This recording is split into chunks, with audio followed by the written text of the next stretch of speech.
সুপ্রিয় শিক্ষার্থী বন্ধুরা, কেমন আছো সবাই? আশা করছি তোমরা সকলেই ভালো আছো। তোমরা যে যেখানে বসে আমার এই ক্লাসটি উপভোগ করছো, তোমাদের সকলকে জানাচ্ছি বঙ্গবাসী মাধ্যমিক বিদ্যালয়ের পক্ষ থেকে আন্তরিক শুভেচ্ছা এবং অভিনন্দন। তো শিক্ষার্থী বন্ধুরা, তোমরা ঝটফট খাতা কলম নিয়ে বসে আমার এই ক্লাসটি উপভোগ করো। আজ আমি সপ্তম শ্রেণীর শিক্ষার্থীদের বাংলা বিষয় নিয়ে আলোচনা করব। তো শিক্ষার্থী বন্ধুরা, চলো আমরা মাল্টিমিডিয়া ক্লাসে ফিরে। মাল্টিমিডিয়া ক্লাসে সকলকে জানাচ্ছি আন্তরিক শুভেচ্ছা। প্রথমে আমি আমার পরিচয় দেব। আমি অভিজিৎ কুমার মণ্ডল, সহকারী শিক্ষক বাংলা, বঙ্গবাসী মাধ্যমিক বিদ্যালয় খালিশপুর খুলনা। আজ আমি সপ্তম শ্রেণীর বাংলা বইয়ের একটি কবিতা নিয়ে তোমাদের সামনে আজকে আলোচনা করতে যাচ্ছি। শিক্ষার্থী বন্ধুরা, প্রথমে আমি কিছু ছবি দেখাবো তোমাদের। প্রথমে আমরা দেখতে পাচ্ছি যে প্রথম ছবিতে দেখো অনেকগুলো শিক্ষার্থীরা বই পড়ছে একত্রে।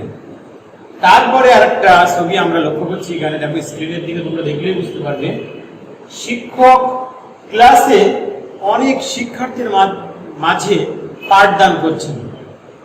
তারপরে আমরা আরেকটা ছবি দেখতে পাচ্ছি যে একজন শিক্ষক একজন স্টুডেন্ট অর্থাৎ একজন ছাত্রকে পড়াচ্ছেন এবং বোঝাচ্ছেন। আবার দেখো পরে আরেকটা ছবিতে দেখছি যে শিক্ষক আর ছাত্র দুজন কথোপকথন করছেন, অর্থাৎ শিক্ষকও কিছু শিখছেন, স্টুডেন্টও কিছু স্যারের কাছ থেকে শিখছেন। এই ছবিগুলোর মাধ্যম থেকে আমরা কি জানতে পারি বলো তো? তোমরা কি কিছু অনুমান করতে পারলে বন্ধুরা? দেখো এখানে কিন্তু কেউ কিছু না কিছু শিখছে। তাহলে শিক্ষক শিখছে, শিক্ষার্থীও শিখছে। আবার দেখো সবাই একসাথে শিখছে। তাহলে কি বলতো, আমরা আজকে কোন অধ্যায় পড়তে চলেছি? দেখো প্রত্যেক ছবিতে তাহলে তোমরা কি দেখলে? শিক্ষার্থী দেখলে, তাই তো? তাহলে আজকে আমরা পড়াতে যাচ্ছি সবার আমি ছাত্র। কি বন্ধুরা, আজকে আমরা কি পড়তে যাচ্ছি? তাহলে সবার আমি ছাত্র। এই কবিতাটি আজকে আমি তোমাদের সামনে আলোচনা করব। একটি মজার কবিতা, তোমরা আসলে একবার পড়লেই বুঝতে পারবে যে এই কবিতাটি কত সুন্দরভাবে কবি তার দরদ দিয়ে লিখেছেন। তো দেখো আমরা জেনে নেব যে সেই কবিটির নাম কি। সেই কবিটির নাম হচ্ছে সুনির্মল বসু। তাহলে আজকের পাঠ কি বন্ধুরা? সবার আমি ছাত্র, লিখেছেন সুনির্মল বসু। এইবার আমরা জানবো যে এই অধ্যায় থেকে তোমরা কি শিখবে। তো বন্ধুরা, এই অধ্যায় থেকে আমরা কি কি শিখব?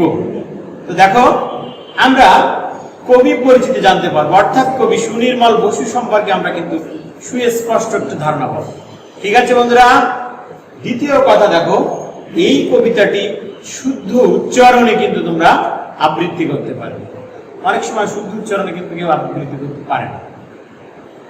নতুন নতুন যে শব্দগুলো এই কবিতার ভিতরে আছে, সেই শব্দগুলোর অর্থ সহ বাক্য গঠন করতে পারবে তোমরা। এবং পৃথিবী যে এক বিশাল শিক্ষালয়, সেখান থেকে কিভাবে শিখে সৎ, বিনয়ী, যোগ্য এবং উদার হওয়া যায়, এই বিষয়টা কিন্তু তোমরা এই কবিতা থেকে জানতে পারবে। তো শিক্ষার্থী বন্ধুরা, সবচেয়ে বড় বিষয়টা হচ্ছে এটাই যে আমাদের কিভাবে সৎ এবং যোগ্য হতে হবে। তো বন্ধুরা, এবার আমরা চলে যাব কোথায়? কবি পরিচিতিতে চলে যাব। আমরা সুনির্মল বসু সম্পর্কে একটু জেনে নেব। কবি সুনির্মল বসুর ছবিটি তোমরা দেখতে পাচ্ছ। তিনি 1902 সালে পশ্চিমবঙ্গের বিহারে জন্মগ্রহণ করেছেন। কোথায় জন্মগ্রহণ করেছেন? 1902 সালে পশ্চিমবঙ্গ অর্থাৎ ইন্ডিয়াতে বিহারে জন্মগ্রহণ করেছেন। তার পৈতৃক নিবাস ছিল কোথায়? তার পৈতৃক নিবাস ছিল বৃহত্তর ঢাকার জেলার বিক্রমপুরের মালখান নগরে। বন্ধুরা, তাহলে তার পৈতৃক নিবাস অর্থাৎ বাবার বাড়ি ছিল কোথায়? তার বাবার বাড়িটা ছিল বৃহত্তর ঢাকা জেলার মালখান গ্রামে, বিক্রমপুরের মালখান। তার পিতামহ এবং মাতামহ কে ছিলেন? সাহিত্যিক ও সাংবাদিক গিরিশচন্দ্র বসু ও মনোরঞ্জন গুহ ঠাকুরতা। পিতামহ অর্থাৎ কি? বাবার বাবা, তাই তো? আমরা বলি দাদা, এটাকে বলে পিতামহ। গিরিশচন্দ্র বসু আর মনোরঞ্জন গুহ ঠাকুরতা, এটা ছিল তার পিতামহের নাম। তো শিক্ষার্থী বন্ধুরা, এবার আমরা জানবো যে তিনি কত সালে ম্যাট্রিক পাস করেছিলেন। তিনি 1920 সালে ম্যাট্রিক পাস করেছিলেন। তার সাহিত্যকর্ম দেখো, শিশু কিশোরদের জন্য তার উল্লেখযোগ্য গ্রন্থ কি? ছানা বড়া, বেড়া মজা, হইচই, হুলস্থুল, কথা শেখা, টুংটাং, শহরে মামা, বীর শিকারী ইত্যাদি ছিল তার সাহিত্যকর্ম। তিনি পরিচালক ছিলেন কোথায়? দেখো, তিনি শিশু পাক্ষিক ও কিশোর এশিয়া, এই দুই জায়গার পরিচালক ছিলেন তিনি। দেখো, সুনির্মল বসু একজন খুবই ভালো মানের একজন কবি।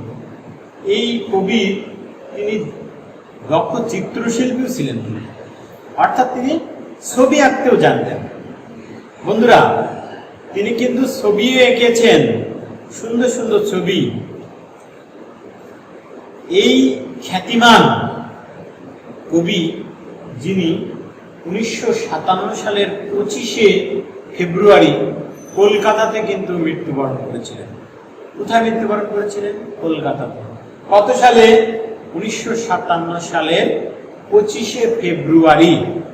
তো শিক্ষার্থী বন্ধুরা, কবি সুনির্মল বসু সম্পর্কে তোমরা সুন্দরভাবে কিছু তথ্য জানলে। তোমরা যদি আরেকবার বইটি সুন্দরভাবে পাঠ করো, তাহলে তোমরাও কিন্তু আরো ভালো খবর এর সম্পর্কে তোমরা জানতে পারবে। তো এবার আমরা একটু ছোট্ট কাজ করব বন্ধুরা, সেই কাজটা তোমরা একটু সুন্দরভাবে দেখো। সেটা হচ্ছে কবি সুনির্মল বসুর পৈতৃক নিবাসটা কোথায় ছিল। একটু আগে কিন্তু আমি তোমাদেরকে এটা বলেছি। তো বন্ধুরা, তার পৈতৃক নিবাস কোথায় ছিল এটা তোমরা সাথে সাথে আমি আশা করছি উত্তর দিতে পেরেছো। কি পারবে তো তোমরা? আমি আশা করছি সকলেই তোমরা পারবে। তো এবার আমরা এই কবিতাটি পাঠ করব। আমি বিশ্লেষণ করব একটু পরেই। জাস্ট এই কবিতাটি একটু পাঠ করে তোমাদের আমি শোনাতে চাই, এরপরে আমি বিশ্লেষণ করব। তো তোমরাও আমার সাথে সাথে একটু পাঠ করো বন্ধুরা। সবার আমি ছাত্র সুনির্মল বসু, আকাশ আমায় শিক্ষা দিল উদর হতে ভাইরে, কর্মী হবার মন্ত্র আমি বায়ুর কাছে পাইরে, পাহাড় শিখায় তাহার সমান, হই যেন ভাই মৌন মহান, খোলা মাঠের উপদেশে দিল খোলা হই তাইরে, সূর্য আমায় মন্ত্রণা দেয় আপন তেজে জ্বলতে, চাঁদ শিখালো হাসতে মিঠা মধুর কথা বলতে,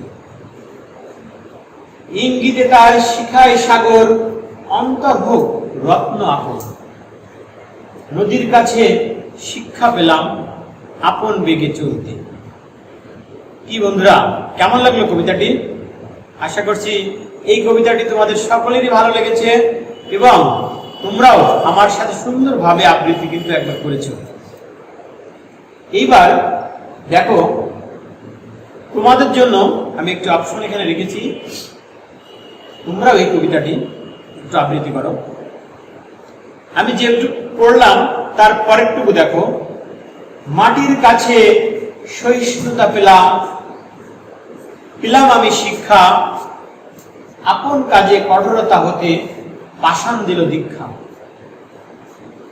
ঝর্ণা তাহার সহজ গানে গান জাগালো আমার প্রাণে, শ্যামবনানী সরসতা আমায় দিল ভিক্ষা।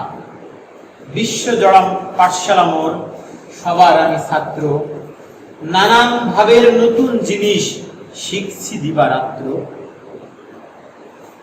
এই পৃথিবীর বিরাট খাতায় পাঠ্য যেসব পাতায় পাতায়, শিখেছি যেসব কৌতূহলে, সন্দেহ নাই মাত্র। বন্ধুরা, কেমন হলো কবিতাটি? আশা করছি তোমরা সকলেই কিন্তু সুন্দরভাবে এটা বুঝতে পেরেছ। এই কবিতাটি একটু পরে আমি বিশ্লেষণ করছি, তোমরা তার আগে আমরা একটু ছোট কাজগুলো করি। এর ভিতরে যে নতুন নতুন শব্দগুলো ছিল সেই শব্দগুলোর অর্থ আমরা একটু জেনে নিই। কি বন্ধুরা, আমার সাথে কি তোমরা একমত আছো যে এই অধ্যায় কি কি নতুন শব্দ বলো তো?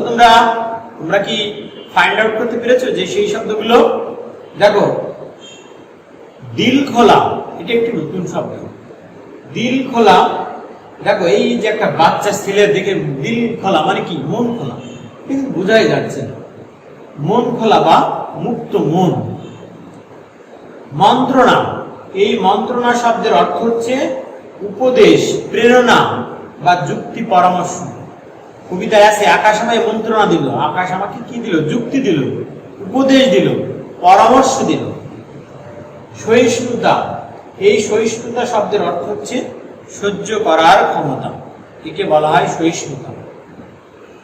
পাষাণ, এই পাষাণ শব্দটির অর্থ হচ্ছে পাথর। আমরা অনেক সময় বলি তো হৃদয় কি পাষাণ হয়ে গিয়েছে?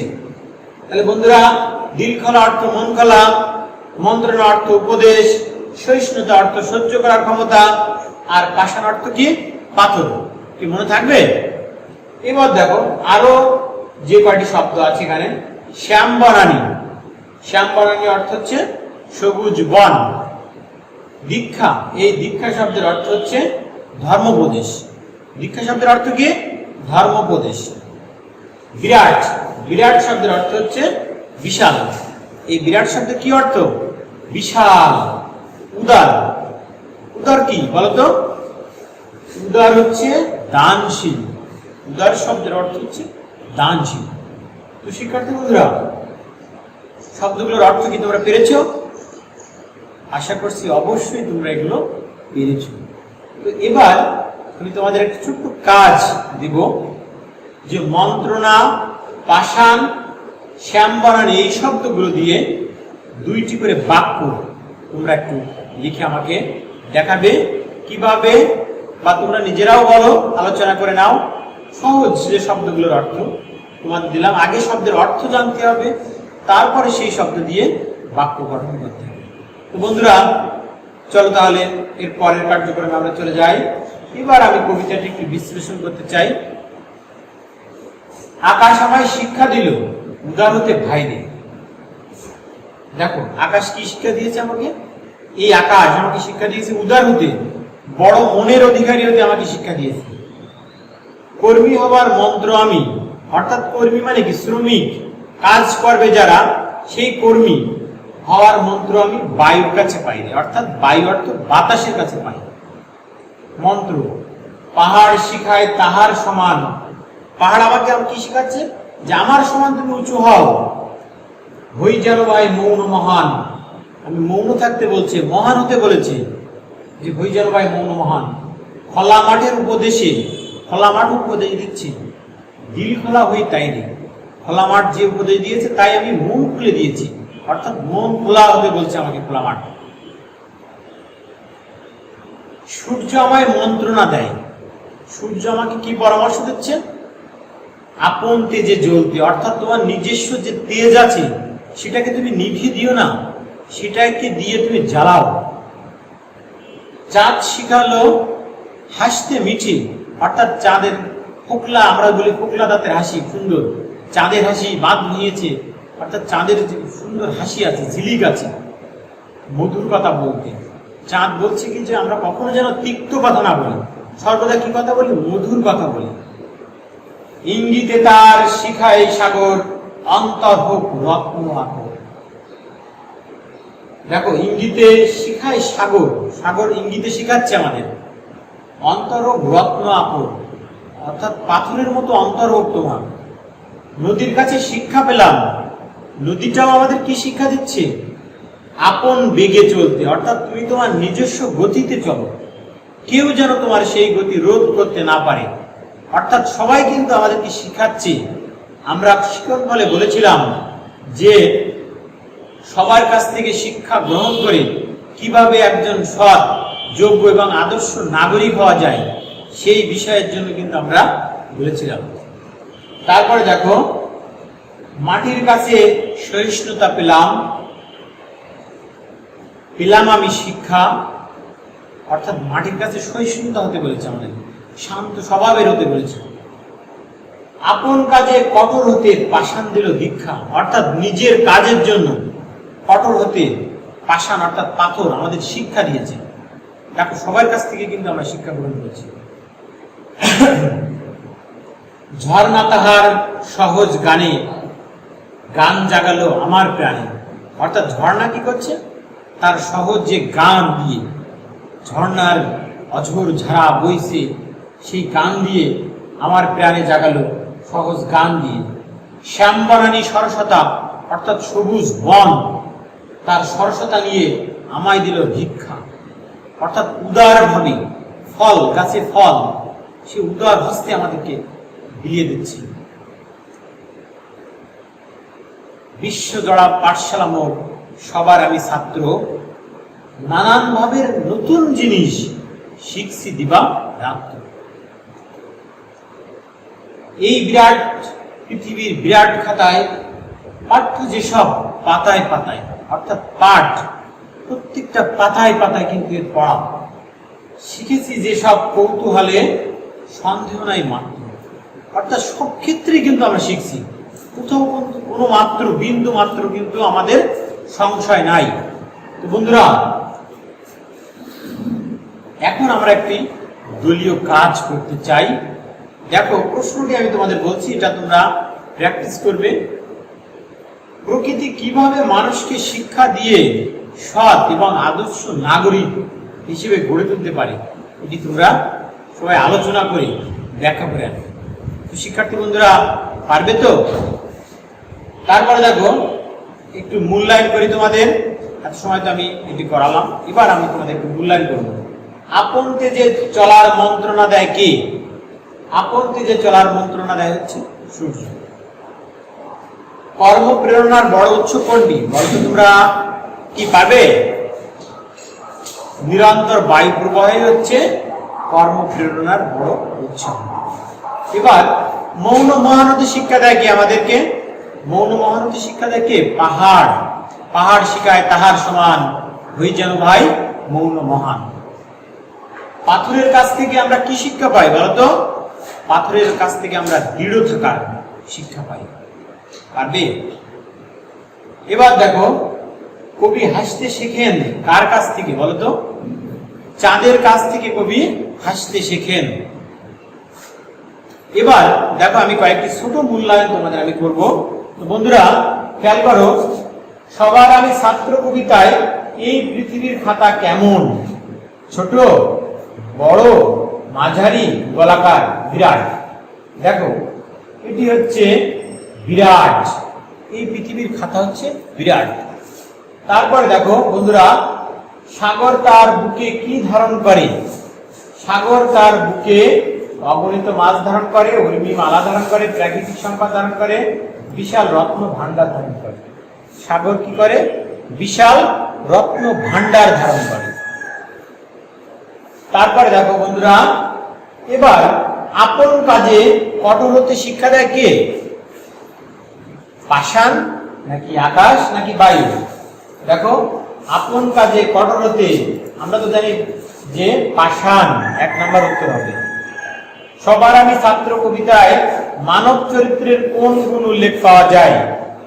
সবার আমি ছাত্র কবিতায় মানব চরিত্রের দেখো উদারতা, এই উদারতাটা কিন্তু এখানে বিশেষভাবে ফুটে উঠে। শিক্ষার্থী বন্ধুরা, এবার এতক্ষণ আমি সুন্দরভাবে তোমাদের সামনে এই ক্লাসটি নিয়ে আলোচনা করলাম। তোমরা সকলেই মন দিয়ে উপভোগ করেছো। আশা করছি তোমরা এর থেকে যত প্রশ্ন আসবে তোমরা কিন্তু প্রত্যেকটা প্রশ্নের সুন্দরভাবে কিন্তু উত্তর দিতে পারবে। কি পারবে না? অবশ্যই পারবে।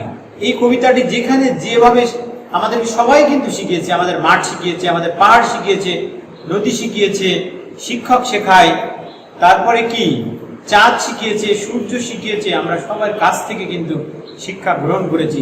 এই সব শিক্ষা গ্রহণ করে আমরা একজন আদর্শ মানুষ হতে চাই, আমরা সমাজের বুক থেকে দুর্নীতি দূর করতে চাই, আমরা একজন আদর্শ নাগরিক হিসেবে সমাজে মাথা উঁচু করে বাঁচতে চাই।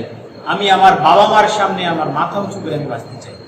তো বন্ধুরা, তোমরাও আজকের ছোট শিশুরা, তোমরাও আগামী দিনের ভবিষ্যৎ, তোমরাও পারবে। আমি আশা করছি তোমরা সকলেই কিন্তু এটা পারবে। তো এবার আমি তোমাদের একটি বাড়ির কাজ দিচ্ছি। এই বাড়ির কাজটা তোমরা সুন্দরভাবে দেখে নাও।